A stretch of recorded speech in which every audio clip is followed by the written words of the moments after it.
Bien, bonjour tout le monde. Nous allons commencer notre séance d'aujourd'hui, de notre grand cycle sur Jung et les pouvoirs de l'imagination. Et là, je vous invite à découvrir un auteur, une auteure d'origine américaine, en fait japonaise-américaine, une personne absolument remarquable qui s'appelle Ian Shinoda Bolen, je vous écris les noms sur les tableaux, et qui justement a développé, a participé d'un courant qu'on appelait aux États-Unis la psychologie des archétypes, qui est totalement inspirée de la pensée jungienne. Et dans ce cadre, elle a écrit des ouvrages intéressants sur les dieux intérieurs, un sur les dieux masculins, un autre sur les déesses féminines. Et après, au fur et à mesure qu'elle a elle-même mûri en âge, elle a créé un troisième sur les déesses féminines à la maturité. Donc comment ces archétypes peuvent également évoluer à travers les temps. Et ensuite, elle a écrit aussi un ouvrage remarquable qui est traduit en français, qui s'appelle « Les Tao de la psychologie », qui traite sur la notion de la synchronicité, que comme vous le savez, peut-être c'est un des concepts que Jung a développé à la fin, disons, de sa vie. Alors, je vais vous inviter à découvrir en fait les sujets de la manière suivante. Comme je me suis inspiré du travail de cet auteur pour faire un petit livre en français que j'appelle Les dieux intérieurs, qui finit par un test sur les déesses et les dieux qui nous inspirent davantage. Et en fait, je vais vous proposer d'abord de découvrir la notion d'anima animus telle que Jung l'explique, puisque justement c'est à partir de cette notion que ces termes des archétypes qu'on va appeler sexuels, je vous expliquerai pourquoi, se met en place. Et c'est un peu la base de cette idée qui va inspirer cet auteur, qui est qu'effectivement, les anciens avaient inventé ou développé la notion de Dieu, en partie notamment à travers la mythologie grecque, qu'elle va utiliser comme exemple et que je reprends dans ce cas, pour dire, voilà, l'être humain a besoin des modèles, des exemples de comportement, et donc les anciens, ces modèles inspirateurs, ils les situaient dans un plan céleste. Il va s'inspirer des modèles de dieux et de déesses gréco-romaines, parce que ce sont des modèles qui, par rapport à notre culture et notre civilisation, nous sont les plus proches. Bien évidemment, la dimension théologique et la symbolique de ces divinités va bien au-delà d'une dimension psychologique, mais elle va prendre une clé intéressante, qui effectivement était incluse dans cette pensée des anciens, qui était de considérer qu'il fallait accompagner l'évolution de l'être humain à travers les âges de la vie, à travers des modèles qui allaient les inspirer et les guider pour savoir un tout petit peu en quoi consiste cette aventure de la vie. Donc, avant de rentrer dans les détails des déesses et des dieux, qui sera un peu la deuxième partie, on va commencer par définir la notion d'anima animus telle que Jung nous la propose. Donc, je ne vais pas donner de nouveau tous les détails, mais vous vous souvenez un petit peu, pour ceux qui ont suivi la pensée de Jung, qui nous explique qu'il y a dans l'être humain une part consciente, une part inconsciente. Le conscient en nous est gouverné par l'ego personnel, le moi, et vers l'extérieur se projette dans la persona, l'image que nous projetons dans notre relation au monde. Mais nous ne sommes pas que la part consciente. Il y a toute une part de nous-mêmes que nous ne connaissons pas, et c'est par le fait de ne pas la connaître qu'on l'appelle inconscient. C'est pas qu'elle est inconsciente dans le sens de la bêtise, c'est dans le sens que il manque justement à notre conscience d'avoir accès à toutes ces richesses et toutes ces parts de nous-mêmes qui nous est plus, je dirais, indirectement accessible. Donc pour accéder à cette part de nous-mêmes que nous ne voyons pas trop, il y a tout un travail à faire, qui va être la notion que Jung va expliquer, d'un travail d'intégration de cette dualité du conscient et de l'inconscient, qui est toujours manifesté sous la forme de polarité. Le cœur de l'être humain se trouve caché au plus profond de cet inconscient, et c'est ce que Jung va appeler le soi-même, le self, qui va associer à la notion de Atma hindou. Donc évidemment, il met une dimension spirituelle et transcendante à cette racine de l'être. Mais pour arriver à s'unifier avec les plus profonds de nous-mêmes, il y a un bon travail à faire. qui commence déjà par le fait affronter ces portes de l'inconscient, qui un peu comme dans beaucoup de mythes anciens apparaît sous ce qu'il va appeler l'ombre.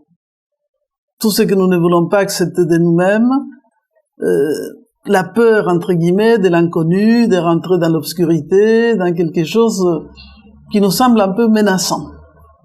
L'accès à ce monde invisible s'est fait avec certaines difficultés au départ, mais en même temps, cette part invisible de nous-mêmes, cette part inconsciente, est toujours active.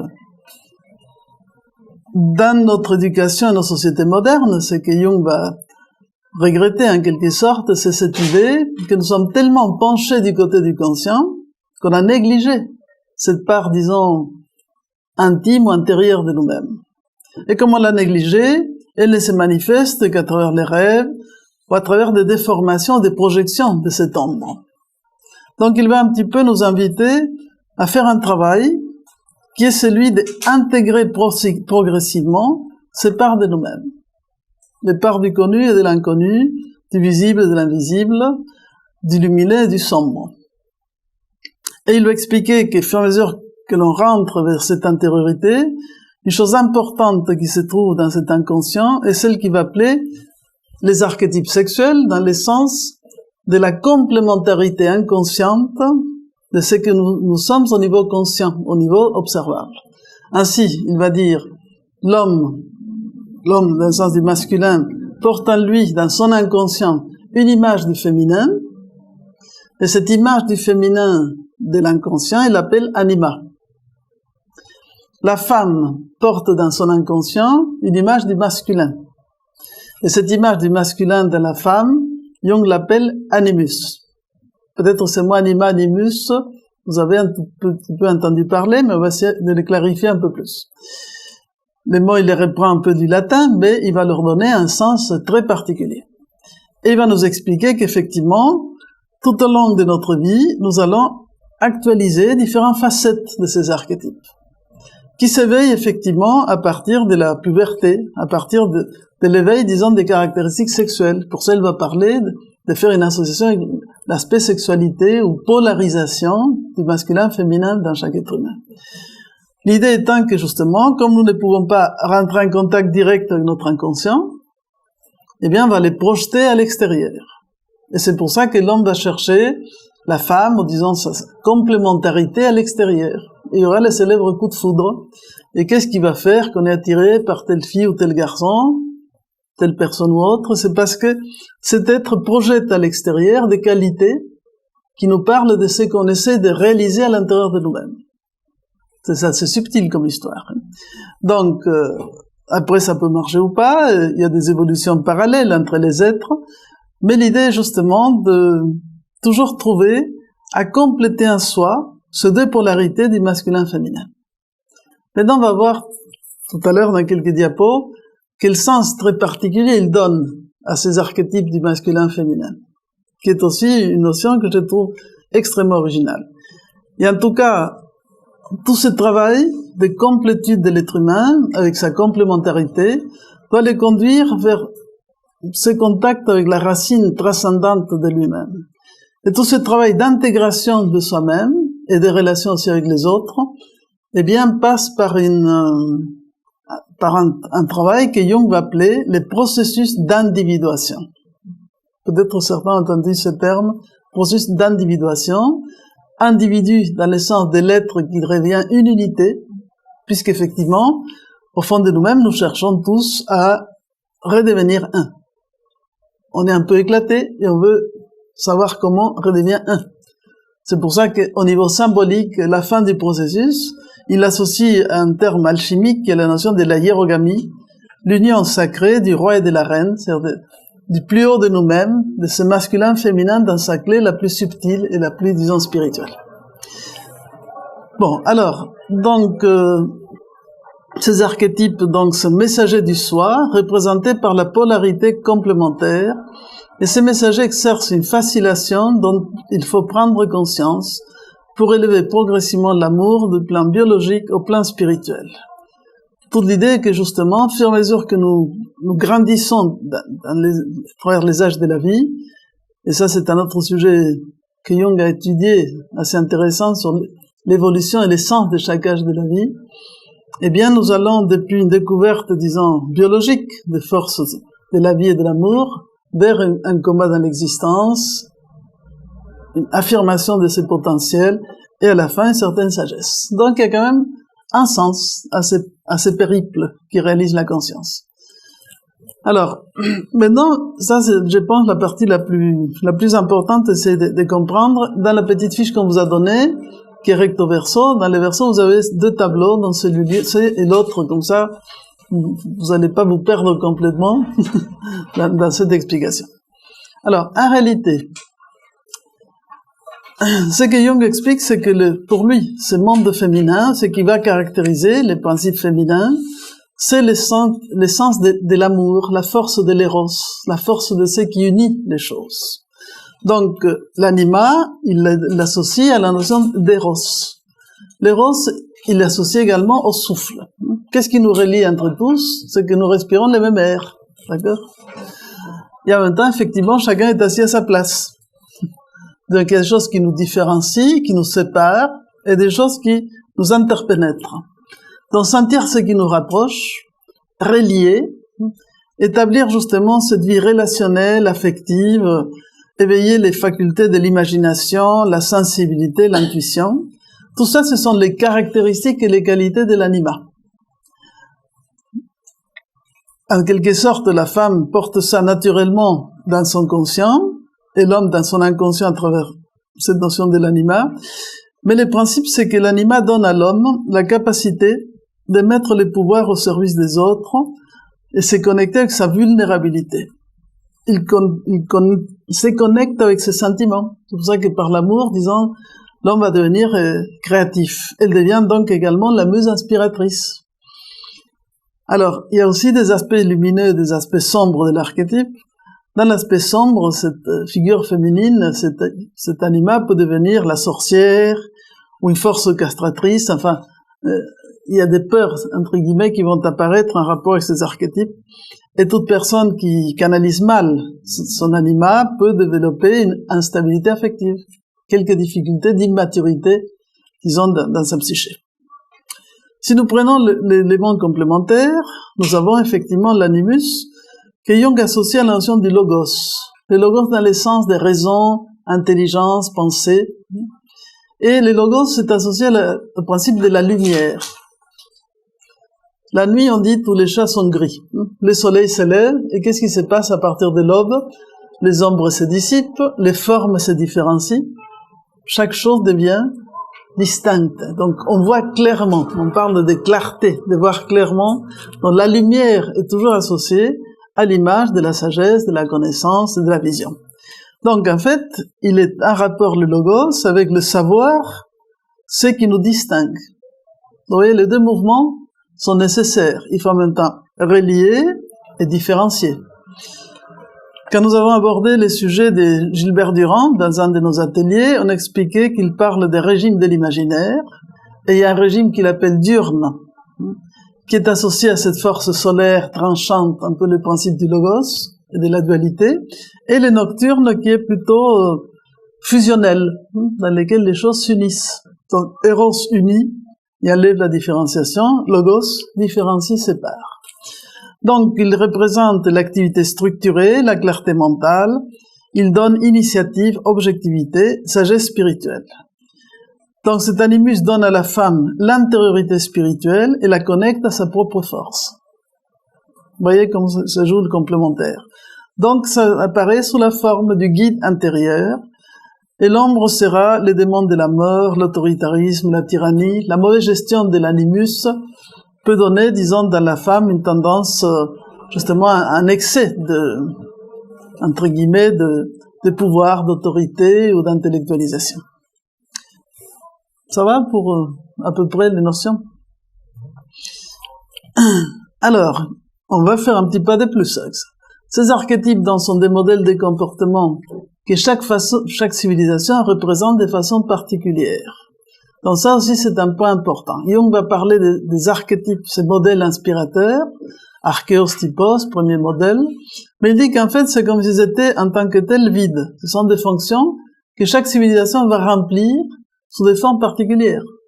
C'est pour ça qu'en termes de religion, de culture, les représentations du principe mère, du principe père, du principe féminin, masculin, de toutes les fonctions de l'existence vont prendre des images très variées. Mais au fond, il y a une racine commune à l'humanité. Dans la tradition gréco-romaine, ce sont les divinités qui ont joué ce rôle pour éduquer les individus à leur passage à travers les âges de la vie et de leur maturation intérieure. Donc les archétypes sont des modèles vides qui se recréent à chaque fois. Dans la modernité, ce sont des personnages jouant un rôle important dans la société qui deviendront ces modèles. J'ai fait plusieurs fois des ateliers sur ce sujet, des ateliers un peu plus pratiques, on a travaillé davantage sur les archétypes, et dans une partie de la pratique, on a invité les participants à chercher des exemples actuels, contemporains, dans la vie, dans l'art, en fait, dans les civilisations, qui vont nous montrer comment ces archétypes sont à l'œuvre. Donc, en fait, ça veut dire qu'ils restent actuels. Ils ne sont pas simplement figés comme une statue grecque qui serait sur son piédestal. Et chaque individu construit ses modèles par sa propre expérience de vie. Bon. Là, évidemment, je suis obligé de synthétiser beaucoup, mais c'est un sujet très riche. En tout cas, le point qui nous intéresse de voir maintenant, vous l'avez aussi dans les petits tableaux, c'est que il va différencier 4 âges de la vie et l'image du soi. Donc, selon les âges, il y aura des qualités qui s'éveillent, des divinités qui vont incarner les archétypes de l'anima ou de l'éros, et des divinités qui vont incarner les archétypes de l'animus ou logos. Vous voyez les petits tableaux. Donc, à l'adolescence. L'adolescence, c'est l'éveil de la vitalité, l'éveil de la sexualité, donc c'est surtout, il dira, une force vitale et la sensualité qui s'éveille. Donc, en termes d'anima et d'éros, c'est l'archétype de la déesse Aphrodite, Vénus. Tout le monde connaît un petit peu Aphrodite en grec, Vénus comme déesse romaine, qui va être en rapport avec ça. Donc, tout à l'heure, je vais vous montrer chacune de ces divinités avec un peu plus de détails. Et au niveau des archétypes masculins, on va pouvoir parler de Dionysos, Bacchus, comme la force justement de la sensualité qui s'active, mais j'ajouterai un autre archétype masculin tout à l'heure. Par rapport au jeune adulte, voilà, on rentre dans la vie, donc c'est le temps de l'action, du combat, de la réalisation. Là, il nous faut des archétypes très dynamiques qui affrontent, n'est-ce pas, la rigueur de l'existence. Donc nous allons avoir du côté féminin la déesse Athéna, qui devient Minerve chez les Romains, et au niveau masculin, Arès, Mars. Voilà, on est en pleine vitalité, combat. Si vous voyez un tout petit peu, déjà dans votre tête, la représentation de ces divinités, vous voyez un peu comment ils sont en rapport avec différents âges et différentes facettes de l'existence. Quant à l'adulte mûr, quand on arrive à la maturité, eh bien on arrive à une certaine maîtrise de soi, et donc c'est le temps, va-t-il dire, où s'éveille la qualité du verbe, dans le sens de la connaissance, d'un pouvoir, disons, de la parole et de la discipline que l'on maîtrise dans son existence. Donc ce temps de maîtrise, il va l'associer au niveau féminin à l'archétype de Déméter, Cérès, dans le sens de la déesse de la vie et de la nature, mais aussi à la qualité de la maternité, puisque cette capacité d'enfanter, de donner vie, pour Jung est très importante comme qualité du féminin et de l'éros. Et côté masculin, nous avons Zeus, Jupiter. Vous voyez, ce dieu qui était le maître de l'Olympe, je vous l'ai présenté plus tout à l'heure.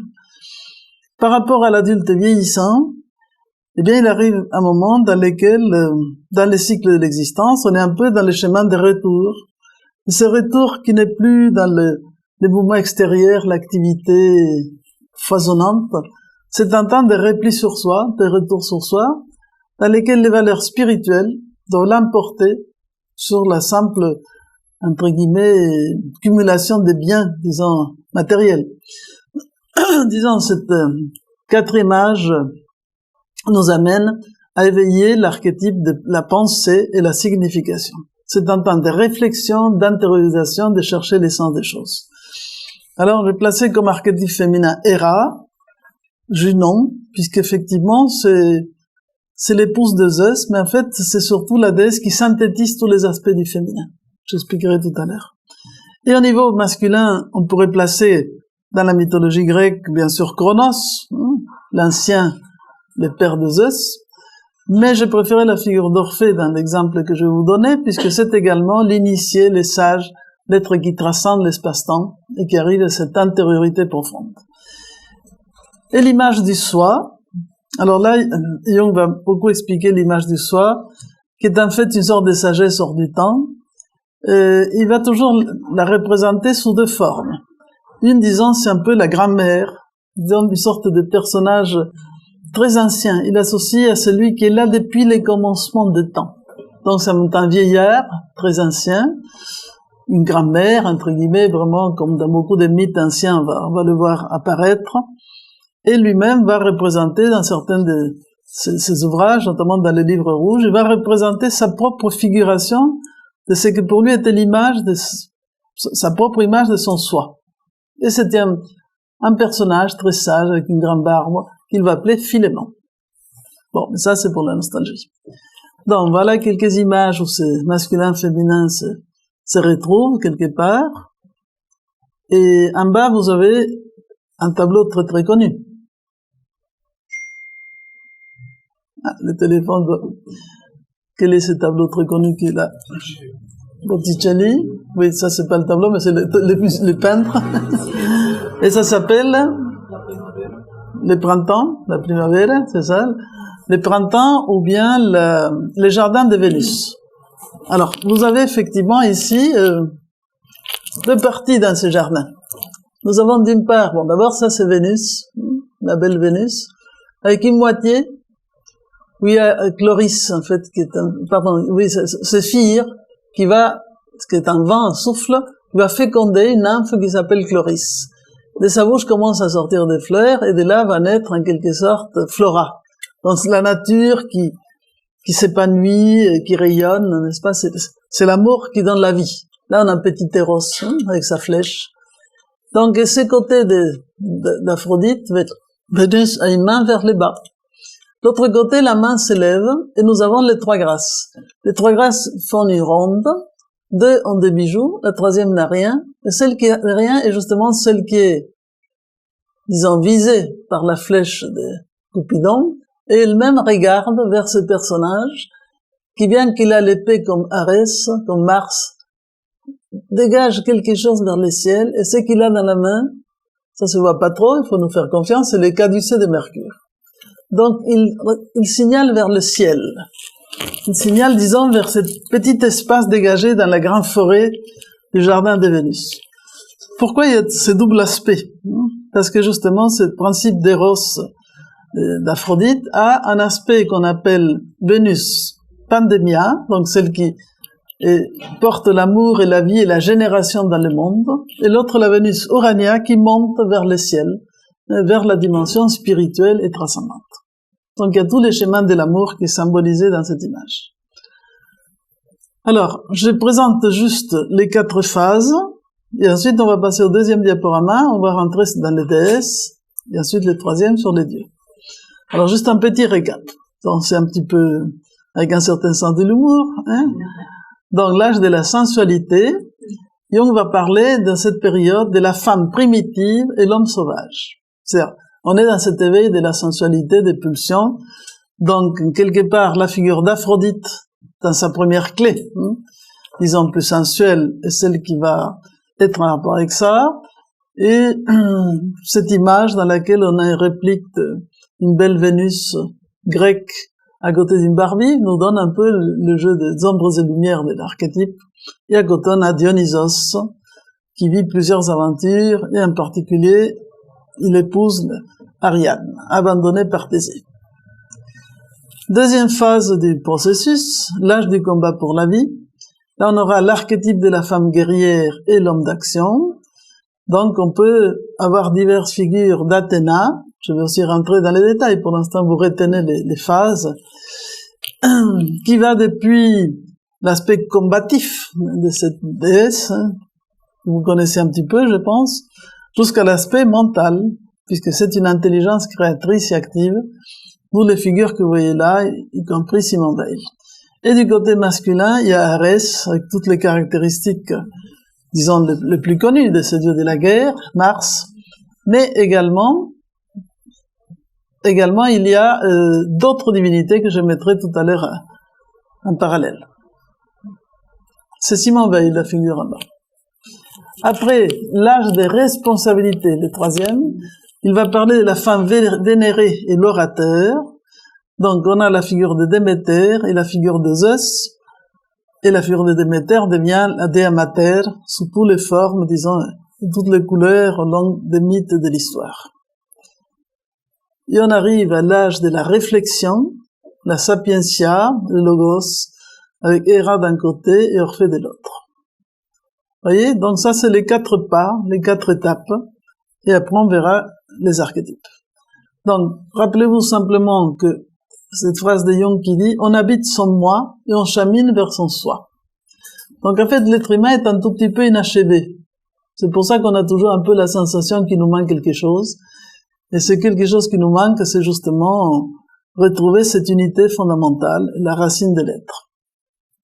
Donc au cœur de l'inconscient collectif se trouve le véritable centre de l'être, le soi. Et Jung dit, il est le centre, totalité, finalité de la vie psychique, l'être véritable. Donc il est en même temps la racine des choses, la racine, le point central, et la totalité. Donc tous les autres archétypes émanent de lui. Donc il n'y a rien à mépriser. Il n'y a pas des bons ou des méchants. Il ne faut pas dire, voilà, j'aime bien, je sais pas, l'anima, j'aime pas l'ombre. Enlevez-moi ceci, donnez-moi 10 grammes de ça. Non. Il faut prendre l'être dans sa totalité. Et chacune des phases, chacun des éléments font partie de ce mûrissement de l'être humain. Bien. Voilà le chemin vers le soi. Alors, jusqu'à maintenant, ça va? C'est une introduction. Bien, maintenant, on va aller se promener à la découverte de on commence par les déesses, les dames d'abord, comme on dit, et ensuite les dieux. Et, en fait, je vais vous inviter à faire une petite relation entre ce qui nous disent les mythes, parce qu'on va présenter quand même qu'est-ce qui caractérise chacune de ces divinités, et en même temps les qualités psychologiques que chacune d'elles va éveiller dans l'être humain. Donc, on parlera des 4 déesses qui sont en rapport avec les 4 phases que je vais expliquer tout à l'heure. Aphrodite, la beauté et l'amour, Athéna, l'intelligence créatrice, Déméter, la mère initiatrice, et Héra, l'engagement et la libération du pouvoir. Alors, qui seras-tu? Aphrodite. Ah, ils se sont allumés les 4. Athéna, Déméter ou Héra. Donc on commence par la première. Cette image on l'a déjà vue. On récapitule, mais il faut savoir quand même que l'archétype d'Aphrodite ne se limite pas à cet âge-là. Vous comprenez, il commence sous cette phase, l'attirance, la beauté des formes, etc. Mais en fait, il y a différents degrés de l'amour. La philosophie, par exemple, est une forme élevée d'amour. On devient amoureux de la sagesse. Donc on peut gravir, comme je vous ai montré tout à l'heure dans les jardins d'Aphrodite, plusieurs degrés. Ne restons pas au premier degré. Alors, selon les mythes, qu'est-ce qui se passe avec Aphrodite? Autre tableau de notre cher Botticelli, connu de tous, un des premiers dans lesquels la Renaissance représente, n'est-ce pas, les divinités dans cette nudité pudique à la manière des statues antiques. Alors, Aphrodite nous apparaît comme une déesse de l'éternelle jeunesse, de la plus parfaite des beautés. Mais au niveau du mythe, c'est un personnage très très ancien. Le récit mythique nous dit que le dieu Ouranos, le dieu du ciel étoilé, venait se coucher chaque nuit sur Gaïa, la terre. Et les créatures qu'ils enfantaient restaient au sein de la terre.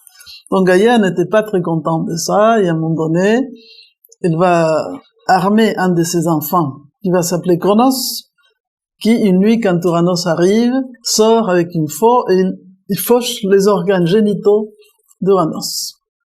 Et donc, Ouranos se retire dans le ciel, prend distance, mais il faut savoir donc que ces organes, la force générationnelle, les semaines, va tomber dans l'océan, et de cette écume qui se forme dans la mer, Aphros va naître Aphrodite. Donc Aphrodite naît de la force générative du dieu du ciel. Mais quelques gouttes de sang tombent sur la terre et donnent naissance à une divinité ou une force qu'on appelle Eris, la force de la discorde du combat. Et les Erini, toutes les forces vengeresses, naissent aussi d'Uranos. Vous voyez, donc on explique que cette force primordiale, cette racine primordiale de la création, donne naissance à deux mouvements, deux forces antipodiques qui mènent le monde, qui sont l'amour et la guerre. Eros, Eris. Eros, Eris. Qui après vont donner Arès, Aphrodite. Une première dualité. Donc, vous voyez, il y a une dimension mythologique extraordinaire. Alors, quand elle naît, donc, le mythe va dire par la suite qu'effectivement, elle est emportée par les vents, les mêmes séphirs que vous voyez là, les souffles qui l'amènent. Là, on a encore un tout petit peu, bon, embelli l'image, parce qu'on a la coquille qui la porte vers la terre. Elle apparaît toute nue, puisque justement, les dieux sont dans leur nudité. La nudité des dieux, c'est leur vertu, leur qualité essentielle. Ils n'ont pas besoin d'être habillés. Mais quand ils descendent vers la manifestation, c'est là où il y a une espèce de déesse comme Flora qui vient l'habiller. Vous voyez, elle va lui mettre une jolie cape pleine de fleurs. Et dès qu'elle va marcher sur la terre, des pétales de fleurs apparaîtront partout, et tous les êtres ne peuvent que tomber éperdument amoureux les uns des autres. Donc elle devient la force, l'inspiratrice de la force génératrice. Et en même temps, elle exprime toute la beauté du corps féminin, disons de l'harmonie, disons le nombre d'or, toute l'harmonie qui est en elle. Alors, Aphrodite, Vénus, fait naître l'amour par la beauté des formes. Elle est la force d'attraction de la nature qui engendre les désirs Eros. Alors là, on voit un petit peu la projection, donc par ces principes d'analogie ou de sympathie dans la nature, ce modèle archétypal va dégager des qualités. Alors les qualités qui lui sont propres sont le charme, la douceur, l'harmonie, la quête du bonheur. C'est une déesse qui, par son regard amoureux, fait grandir les êtres et les choses. Quand quelqu'un se sent aimé, tout d'un coup, il prend confiance en lui. Il va pouvoir épanouir ses qualités, justement, et se sentir bien.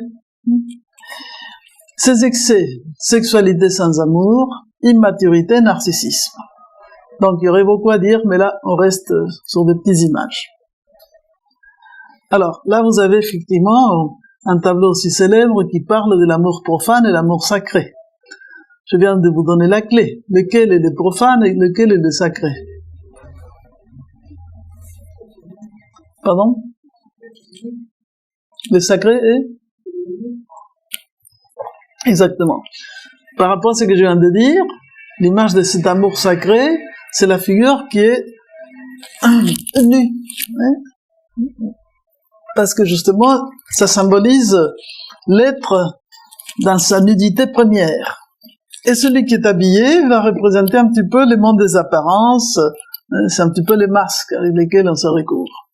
Et pour renforcer cette idée, la figure nue porte une flamme, une petite coupelle avec un feu, on le voit un peu bien, et derrière il y a une église. Donc on va vers les côtés spirituels. Et là, elle porte une coupe, vous voyez, qu'elle tient bien entre les mains, hein, c'est plus matériel, et puis derrière il y a un château. Donc on va vers le monde, disons, le monde, ou sortir du monde, vers la spiritualité, ou vers la richesse ou le pouvoir. Et à côté, c'est aussi la Nuda Veritas, qui était représentée par Klim.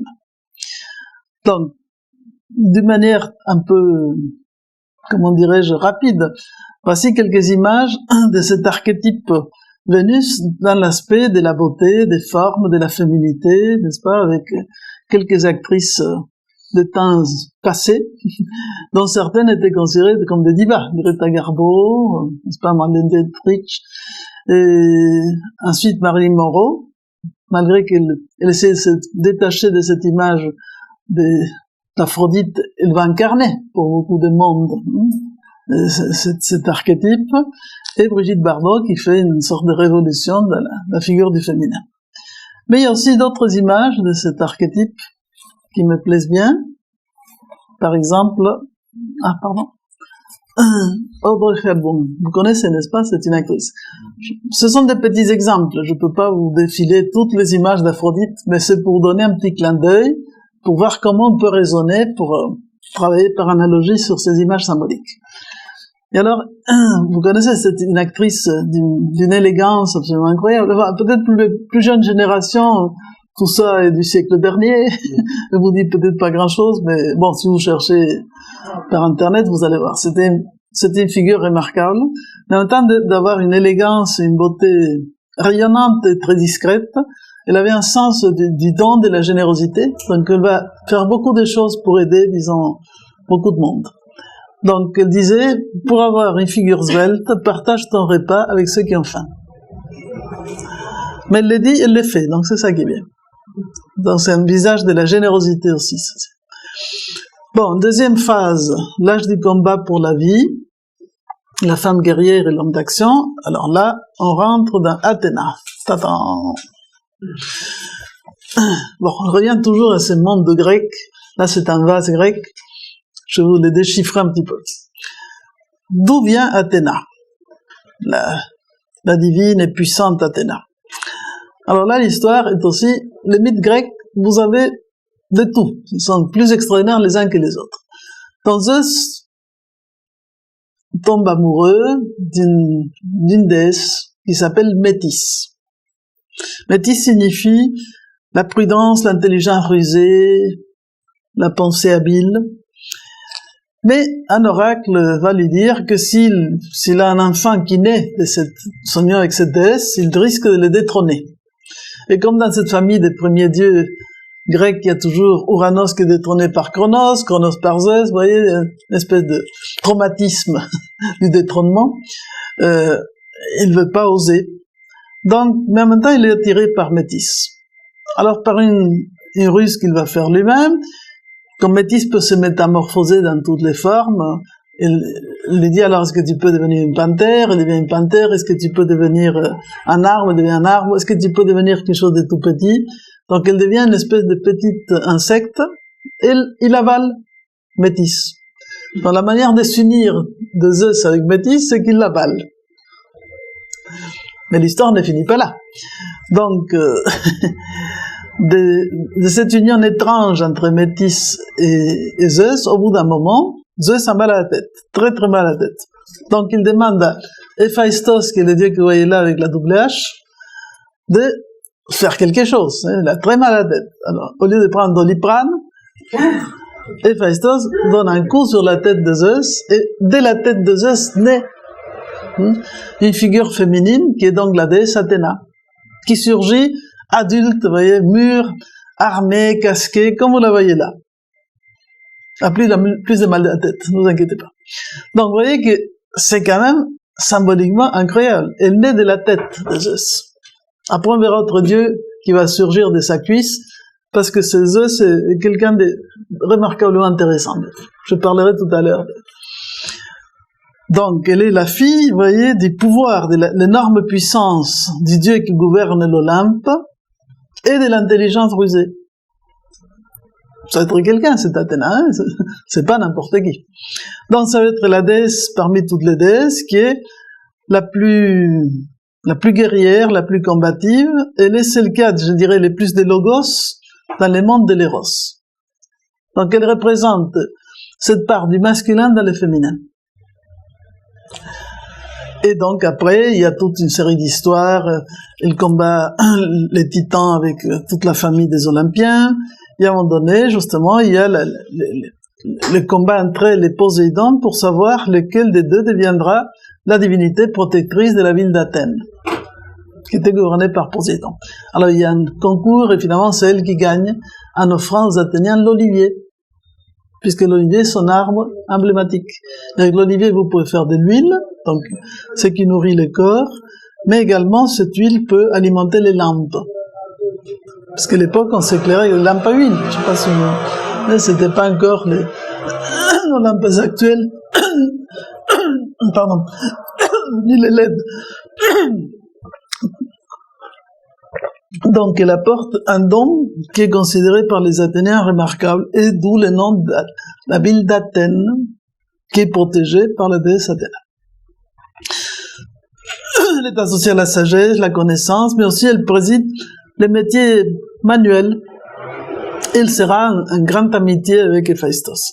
Donc c'est intéressant parce que c'est en même temps une intelligence lucide, combative, mais elle combat pour défendre les idées, défendre la civilisation. Donc c'est pas une combattante violente, vous voyez, parce qu'elle utilise l'intelligence et cette ruse de sa mère. Donc, pardon, si on la fait parler, elle dirait: je suis la brillante guerrière qui fait reculer les ennemis de mon père et fait régner ordre, harmonie et respect des lois. Mon action est réfléchie, intelligente et juste. J'évangre le chaos en livrant la bataille du discernement, sans verser le sang de la colère ni de la violence. Donc c'est les combats avec l'intelligence. Elle devient également inspiratrice des muses, protectrice des arts et des sciences. On la voit, vous voyez, avec plusieurs facettes. Là, vous l'avez représenté dans plus moderne. Donc, si on définit un petit peu ses qualités, ses défauts, elle est les combats au service des idées. Ses qualités sont intelligence, persévérance, habileté et ruse. Et par contre, quand il y a des excès, elle peut devenir critique impitoyable, agressivité, autoritarisme. On raconte qu'elle porte sur sa poitrine une sorte de bouclier qui a la pectorale assez spéciale, qui porte la tête de la Gorgone. C'est celle qui avait été tuée par Persée, et qui effectivement, quel était le pouvoir de la Gorgone ou Méduse? Elle a des serpents dans la tête, mais son pouvoir c'était que celui qui la regardait en face était pétrifié. Donc on raconte que l'aspect ombre de la déesse Athéna, c'est que justement son regard peut devenir tellement perçant qu'elle paralyse celui qui est en face. Ça apparaît parfois dans les femmes dont cet archétype Athéna est très fort, mais pas qu'elles fassent peur aux hommes, parce que justement leur côté un petit peu rayonnix peut apparaître terrifiant. C'est une forme de la déesse. En tout cas, elle chasse les vices avec les vertus. Là, on la voit apparaître dans une autre représentation, et en haut, il y a les dieux qui l'encouragent. Donc, alors, quelques modèles. Elle peut être en même temps femme d'action. Je mets quelques exemples comme ça au passage. Je mets bien dans la dernière version de Star Wars, vous savez, la dernière version qui est apparue 30 ans après. Eh bien, c'est pas un garçon le héros, c'est une fille, évidemment. Donc, elle a pas mal de cet archétype d'Athéna. Simone Weil, on peut considérer qu'elle a beaucoup de courage, elle incarne bien par certains aspects cet archétype. Anne Lindbergh, qui est peu connue, mais c'est l'épouse du grand pilote, grand aviateur. Donc, voilà. Mais également, dans quel côté action? Et il y a les côtés pensée. Donc, elle va représenter cet archétype de la capacité de réflexion et de pensée qui porte aussi les féminins avec des caractéristiques qui lui sont assez particulières.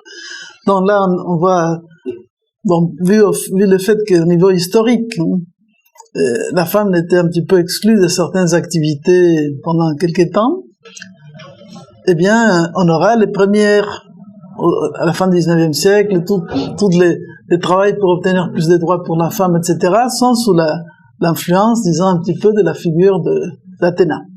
En tout cas, Marie Curie, Simone Weil, qui est une philosophe assez remarquable, je pense que tout le monde connaît un petit peu Simone Weil. Je vous conseille de lire un article qu'on a mis dans notre revue du mois d'avril. Hildegard de Bingen, c'est une abbesse du XIe siècle, qui était incroyable. Elle était en même temps dirigée une grande abbaye, mais elle avait des capacités visionnaires, il faisait de la musique, de la médecine, enfin, toute une série de connaissances, un caractère exceptionnel. Et Phénarète, qui était la mère de Socrate. Parce que vous vous rappelez que Socrate disait qu'il faisait le même métier que sa mère. Parce que sa mère était sage-femme. Et lui, il accouchait les âmes comme elle accouchait les corps. Donc c'était aussi une figure inspiratrice. Et voilà, là je vous ai mis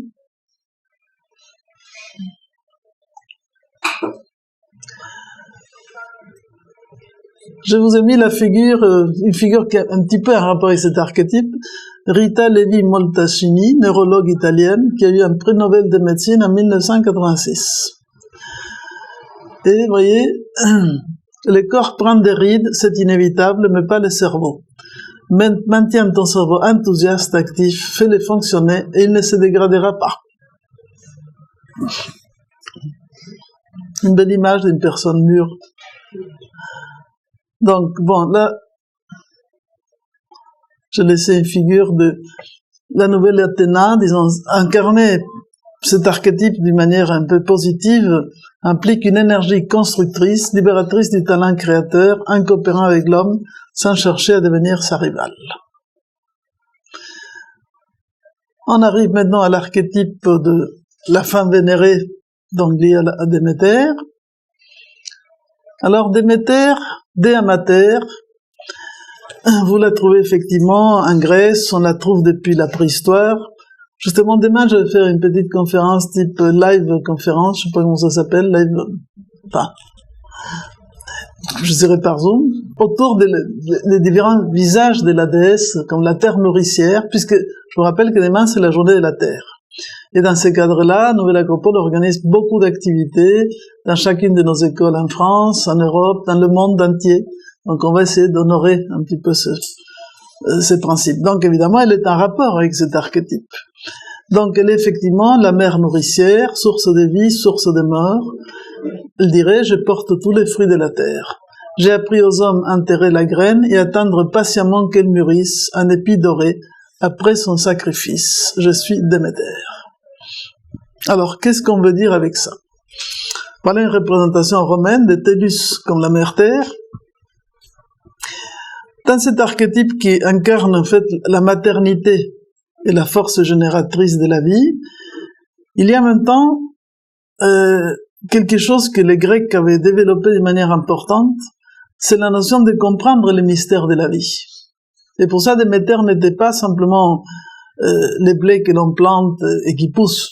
Oui, dans une clé, c'est cela, mais par rapport à l'être humain, c'est également l'idée de l'être qui naît, qui développe ses qualités, qui connaît la mort et qui doit apprendre à renaître plusieurs fois de sa vie.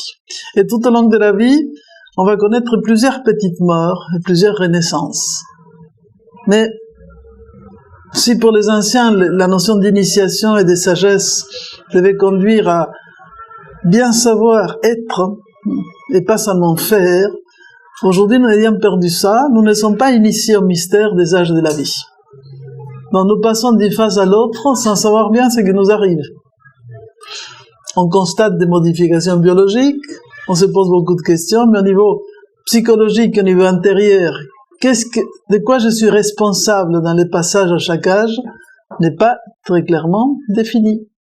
On nous apprend pas, on nous aide pas à devenir humain. Et c'était un peu ça les mystères qui étaient associés à Déméter. Je vais parler un petit peu de ça demain.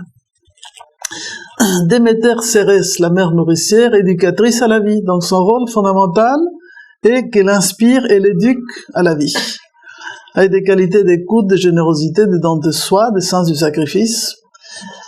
Et les excès, quand les figures du maternel devient excessive, elle devient trop protectrice, possessive, castratrice. Donc ça devient un petit peu le trop-plein de cette énergie, cet archétype. Alors je vous ai mis quelques modèles.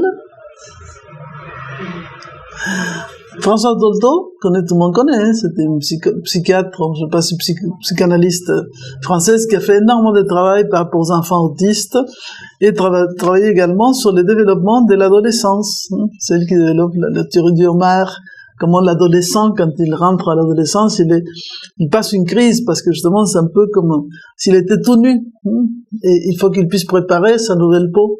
Donc elle essaie un petit peu d'expliquer comment aider les jeunes à passer ces expériences. Et parfois, il y a aussi de certaines figures féminines qui incarnent cet archétype sans forcément avoir un seul enfant à aider. C'était le cas de Sœur Emmanuelle. Je pense que vous avez entendu parler d'elle, non? Un petit peu? Oui. Pas du tout. Hein. Et qui était quelqu'un d'absolument colossal. Et on lui dit effectivement, pourquoi vous n'êtes pas mariés? Parce que j'ai trop d'amour pour le donner à trop peu d'enfants. Et c'est elle, vous savez, qui était allée au Caire, et c'était avec les chiffonniers du Caire, là c'est la photo que vous avez en bas. Elle a fait un travail incroyable dans la cité des morts, en plein Caire, dans la ville du Caire. Un truc formidable. Et à la fin de sa vie, elle était trop âgée, presque, elle est morte à 99 ans et quelques, quand on lui préparait une super fête pour le centenaire. Donc je crois qu'elle a voulu se moquer un peu des gens, elle dit je m'en vais un peu avant. Et à la fin de sa vie, elle revient dans le monastère, disons, dans l'ordre religieux dans lequel elle était, parce qu'elle ne peut plus marcher, elle ne peut plus faire grand-chose. Et il y a un très beau livre biographique qu'elle va écrire. Elle dit à la fin, j'ai compris que quand je ne pouvais plus agir concrètement pour les gens, je pouvais prier. Et à travers la prière et disons, la communion intérieure avec les gens, elle continuait à œuvrer à sa manière. C'est très touchant. Bon, nous avons également cette image d'Isis, initiatrice au mystère de la vie et de la mort, et aussi Elisabeth Kubler-Ross. Je ne sais pas si ça vous dit quelque chose, c'est une psychiatre d'origine suisse, qui après a beaucoup travaillé aussi aux États-Unis, et qui a développé tout le travail d'accompagnement aux mourants. C'est une pionnière dans cette nouvelle discipline, vous voyez, de la médecine et la psychologie, qui était associée avec le fait d'aider les gens à pouvoir assumer ces passages vers la mort et l'invisible. Donc, tout est en rapport avec l'idée des métamorphoses, des transformations. Et je vous ai mis cette image là c'est Mère Teresa qui dit « Continue même si tous attendent que tu abandonnes, ne permets pas que s'érouille le fer qui est en toi. » Donc, elle avait aussi une force incroyable de volonté. Dans la figure de Déméter, implique en fait mère généreuse et confiante qui élève ses enfants dans l'amour de la vie et l'acceptation du risque pour qu'ils deviennent des hommes et des femmes dignes, responsables et solidaires. Donc il y a toute cette idée de l'aspect éducatif de ces pôles de la maternité et de la féminité. Quant à l'âge de la réflexion, la sapiens et le logos, je l'expliquais à travers la figure de Héra. Alors, Héra est l'épouse de Zeus, sa sœur également. Donc ça fait partie des divinités premières qui est associée avec les ciels, n'est-ce pas, l'espace cosmique, l'espace universel, et aussi les cycles du temps.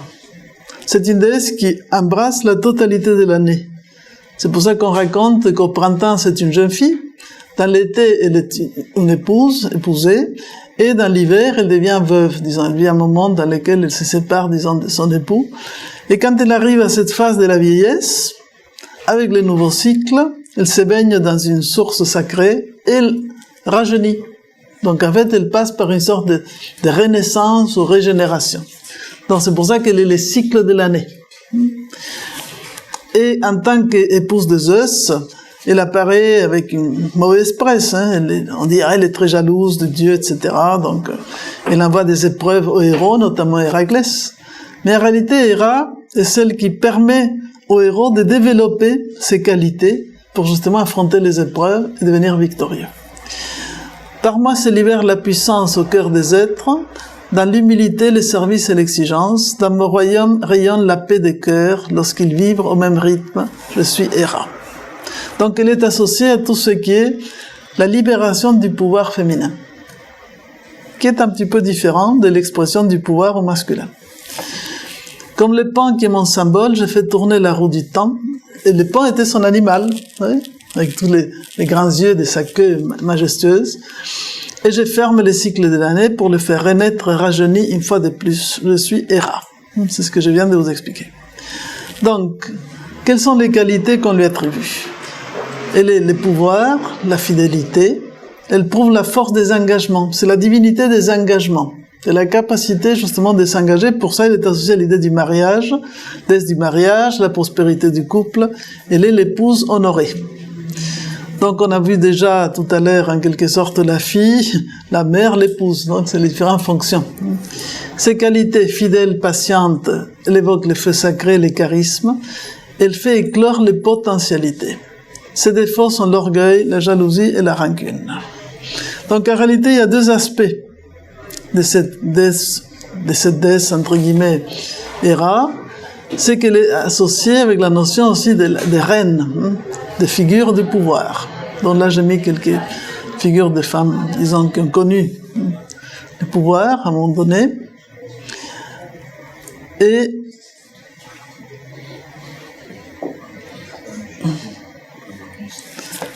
je ne sais pas si vous avez entendu parler de Golda Meir, qui était justement une femme d'État russo en Israël. Celui qui ne sait pas pleurer avec le cœur ne sait pas non plus rire. Donc c'était une personne d'un sacré caractère. Et cette nouvelle Héra représente l'union avec l'autre soi-même dans le pouvoir partagé qui affronte épreuves et discordes et vainc l'usure du temps. C'est pour ça que cet archétype peut apparaître aussi à la fin, parce qu'il confronte à l'épreuve aussi de la durabilité du couple. Quand les enfants deviennent grands, n'est-ce pas, et qu'ils partent de la maison, il faut voir si dans cette dernière étape, ces deux êtres qui se sont unis dans la vie peuvent continuer à évoluer et à se transformer. Et en tout cas, elle symbolise vraiment l'archétype de l'union du roi et de la reine. Donc par rapport à ce que j'expliquais du soi, c'est le rapprochement dans la réalisation des 4 phases de ce qui permet l'union avec le plus profond de soi-même. Bien, avec ça, je finis ma première partie.